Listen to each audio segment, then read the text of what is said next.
¿Cómo sé cuál es mi promesa? Esta pregunta me la han hecho varias veces y sé que así muchas personas tendrán esa duda. ¿Cómo saber cuál es mi promesa?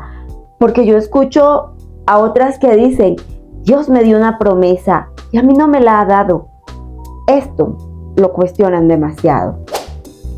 Así que hoy quiero explicarte algo. Dios es Dios que promete y cumple. Pero ¿qué tengo que hacer para obtener mi promesa o mis promesas? Primero, entrar en comunión con Dios. ¿Quién te las dará? Pues Él. Por lo tanto, primero tienes que tener una buena relación con Él, conocer su voz. Y esto no te lo digo en sentido literal. Me refiero a conocerlo de tal manera que sepas cuando es Él quien está hablando a través de alguien o a través de algo. Pero ¿y qué medios usa el Señor?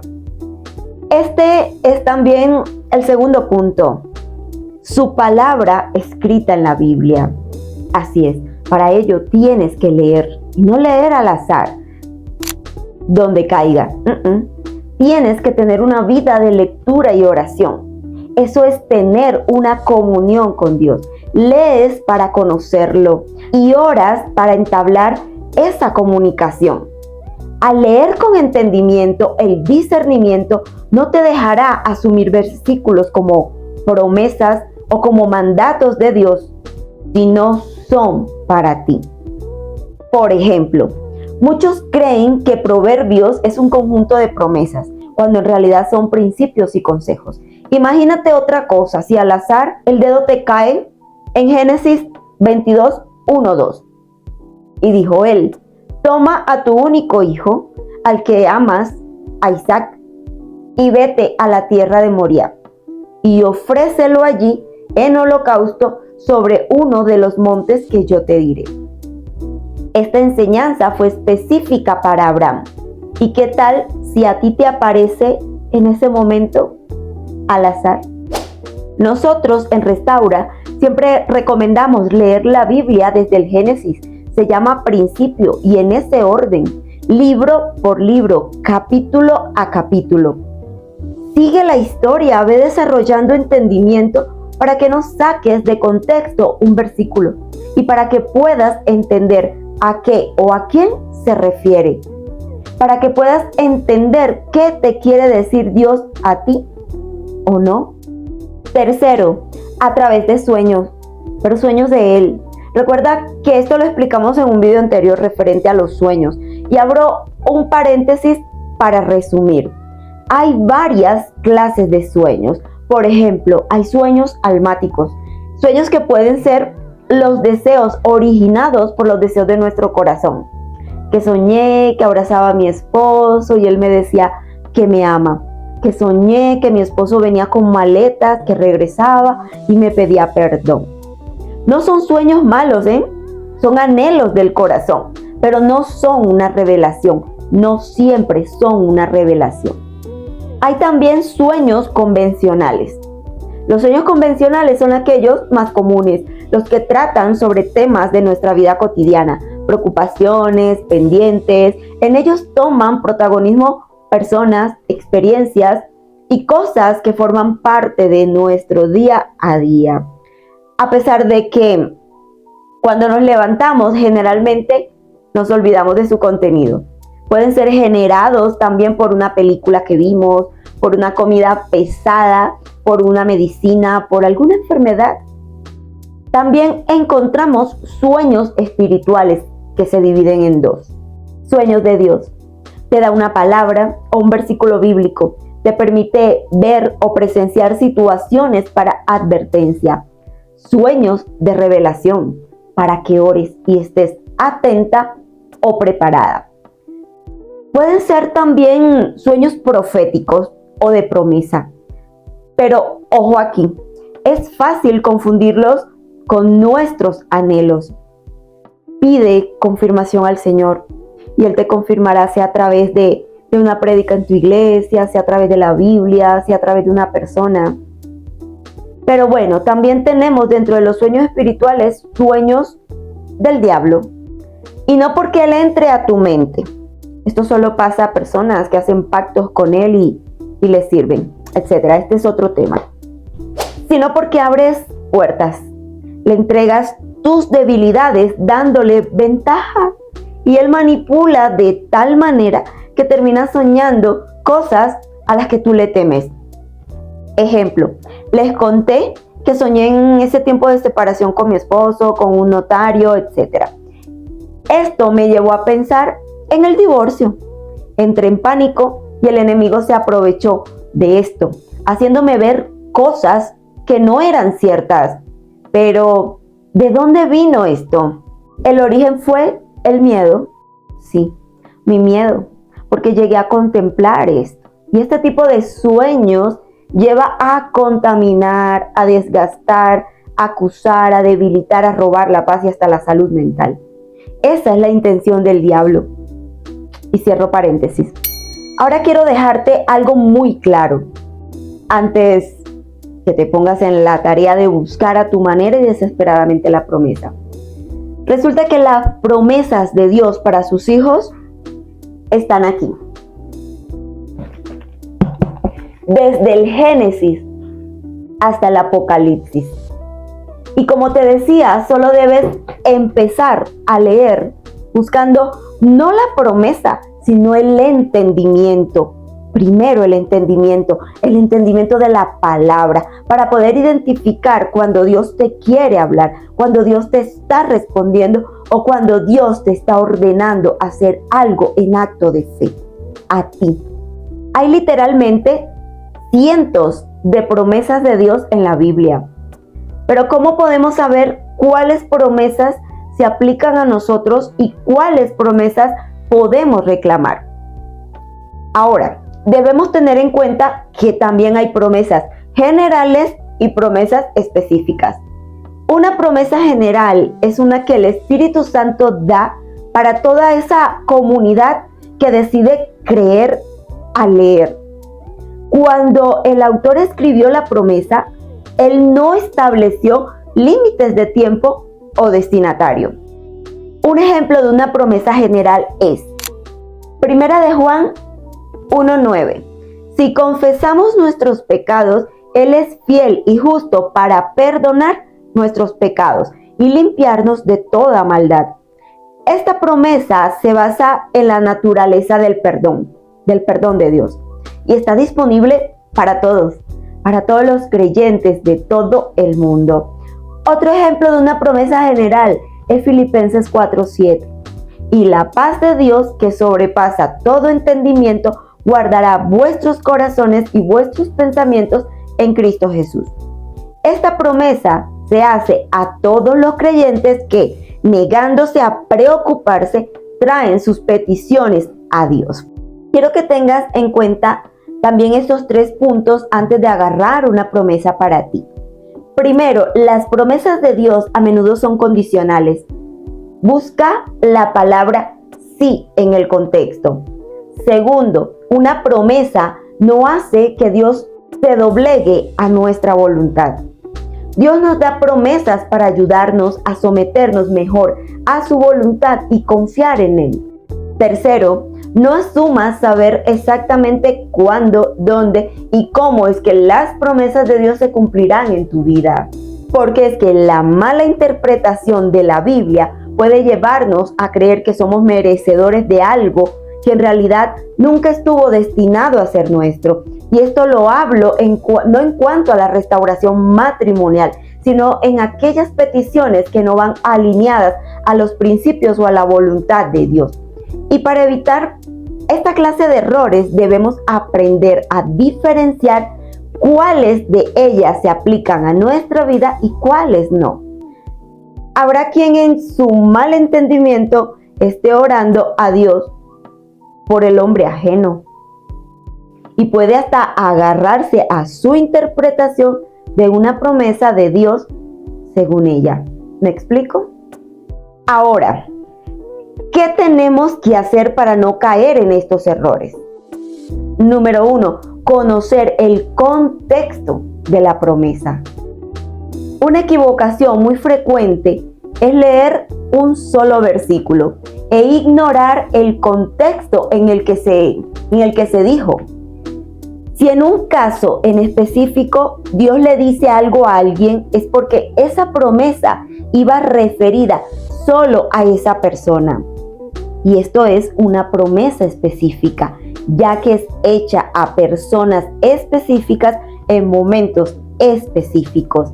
Y el contexto de la promesa usualmente deja claro quién es el destinatario. Por ejemplo, la promesa en Primera de Reyes 9:5 es muy específica. Dice: yo afirmaré el trono de tu reino sobre Israel para siempre. Los versículos anteriores y siguientes aclaran que Dios está hablando solamente al rey Salomón. Segundo, buscar la condición. Algunas promesas de Dios requieren obediencia de nuestra parte, es decir, que son condicionales. Un ejemplo de esto se encuentra en Romanos 10:9, donde dice que si confesares con tu boca que Jesús es el Señor y creyeres en tu corazón que Dios le levantó de los muertos, serás salvo. La promesa comienza con si confesares y creyeres, lo cual quiere decir que para que la promesa de salvación se cumpla, primero se tiene que confesar y creer que Jesús resucitó. Hay otras promesas que tienen condicionales y que se cumplen únicamente cuando obedecemos. Señores, pasar por alto el sí, es decir, la condición, es un error garrafal. Promesas que contienen un sí requieren alguna forma de obediencia antes de que podamos esperar que se cumplan en nuestra vida. Son condicionales. Si queremos reclamarlas, es mejor que estemos preparados para actuar en obediencia. Otro ejemplo, Dios nos concede sabiduría si la pedimos, Santiago 1:4, pero tenemos que pedirla. A menudo las promesas sí de bendición son acompañadas por los correspondientes sí de advertencia sobre la desobediencia. Tendemos a celebrar promesas de bendición de Dios, pero dejar a un lado sus promesas de castigo o consecuencias por la desobediencia. Tercero, no manipular el texto. Algo que sucede a menudo es que las personas toman los versículos bíblicos e intentan manipular para que se cumplan sus objetivos. Por ejemplo, esto sucede con Filipenses 4:13. Algunos toman este verso como un talismán para cumplir sus metas. Piensan: bajaré de peso este año porque todo lo puedo en Cristo que me fortalece. Sin embargo, no leen el libro completo y no analizan en qué situación se encontraba Pablo cuando lo escribió. Pablo no estaba intentando hacer una dieta. Pablo estaba preso debido a su fe en Jesús. Tenemos como 4, elegir selectivamente una promesa. Tenemos la tendencia de agarrar esas promesas que apelan a nuestro propio caso para bien según nuestro propio criterio. Por ejemplo, citamos Éxodo 14:14 en una crisis. El Señor peleará por vosotros, solo quédense tranquilos. Pero nos olvidamos que 3 capítulos más adelante en el Éxodo se le ordena al pueblo de Israel que no se detuviera, sino que luchara contra todos sus enemigos. En las batallas espirituales, a veces debemos estar quietos y a veces debemos luchar. Es mejor pedir a Dios sabiduría en cuanto a la respuesta que se pide, en vez de reclamar una promesa que no es de aplicación universal. Quinto, escogerla al azar.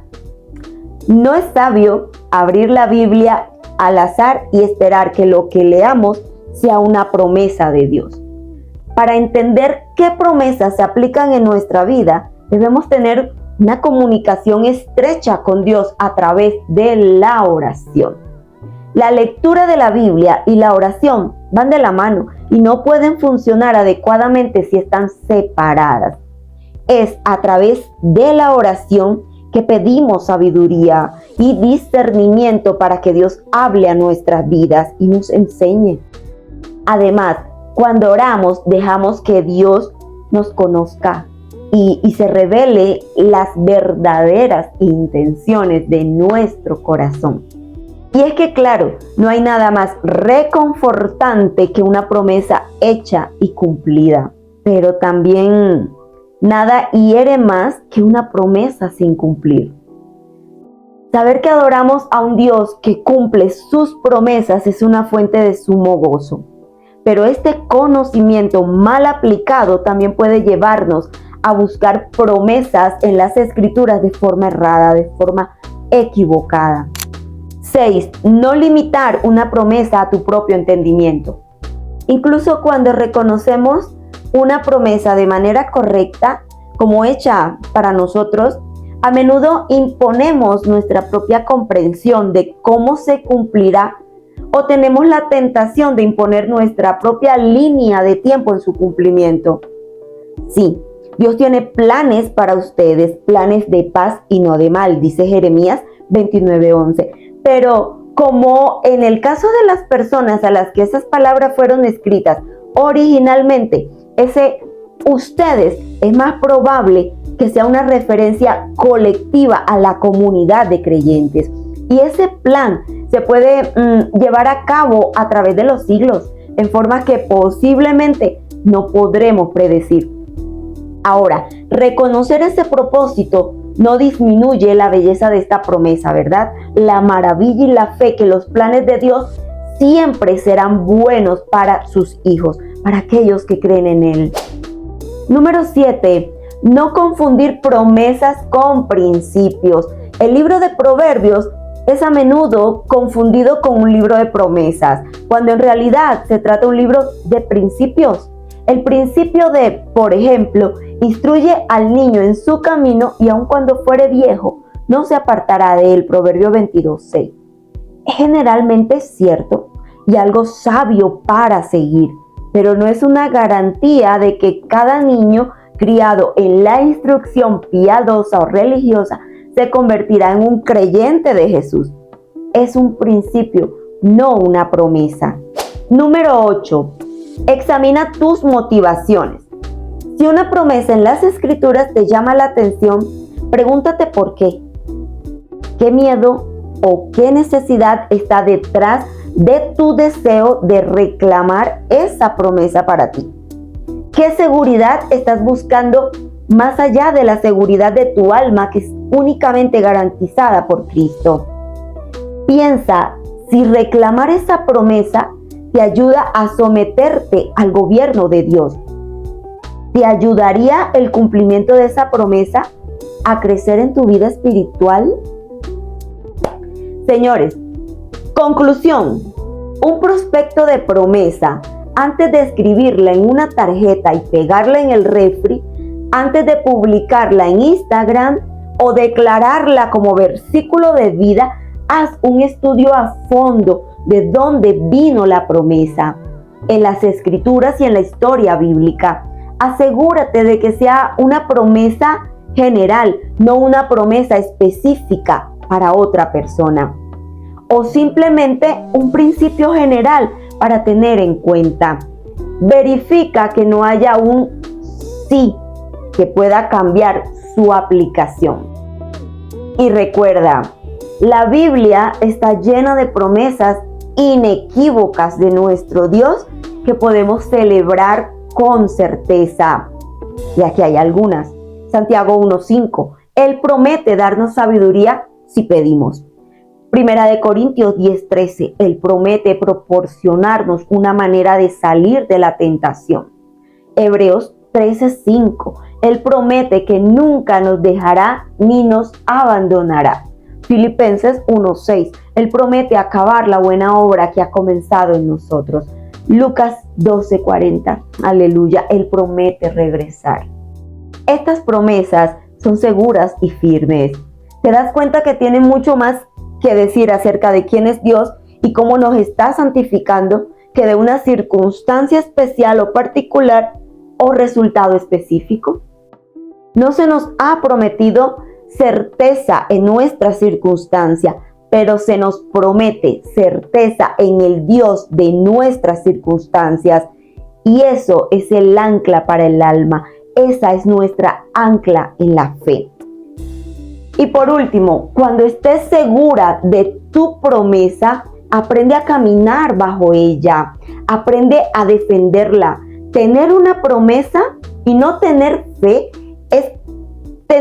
es caminar bajo la lluvia con el paraguas cerrado. Visualízate bajo la lluvia si llevas un paraguas abierto. Tu seguridad es que no te mojarás porque caminas cubierta bajo la protección del paraguas, ¿cierto? Haz que tus promesas sean ese paraguas. Dios te bendiga.